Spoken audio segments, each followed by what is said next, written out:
മാർക്കോയെ നീ കൊല്ലാൻ പോയപ്പോ എനിക്കെന്റെ സമനില തെറ്റിപ്പോയി. അവിടെ പിന്നെ സത്യം മറച്ചു വയ്ക്കാൻ പറ്റില്ലല്ലോ. ഇനിയിപ്പോ ഈ രഹസ്യത്തിന് അധികം ആയുസില്ല. നീ റിക്കവറായി വന്നാൽ എല്ലാവരും അറിയും കണ്ണൻ പഴയ കണ്ണനായെന്ന്. ഈ അവസ്ഥയിലാണ് നീ കിടക്കുന്നത്. എങ്കിലും പറയുക, വീൽ ചെയറിലിരിക്കുമ്പോൾ പോലും കണ്ണന്റെ മനസ്സിന് നല്ല ബലം ഉണ്ടായിരുന്നു. ഇപ്പോൾ എനിക്ക് മറ്റുള്ളവരെ പോലെ നടക്കാൻ കഴിയുന്നുണ്ട്.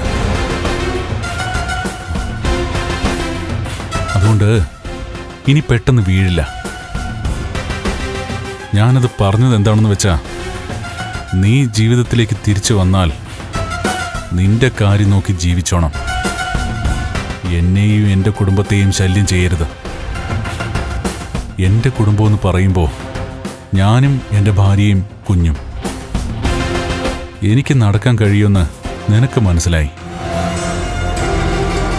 അപ്പൊ പിന്നെ മഹിയുടെ വയറ്റിലുള്ള കുഞ്ഞ് എന്റേതാണെന്ന് മനസ്സിലാക്കാനും നിനക്ക് വലിയ പാടൊന്നുമില്ല. അതേടാ, ആ കുഞ്ഞിന് ഒരച്ഛനേ ഉള്ളൂ.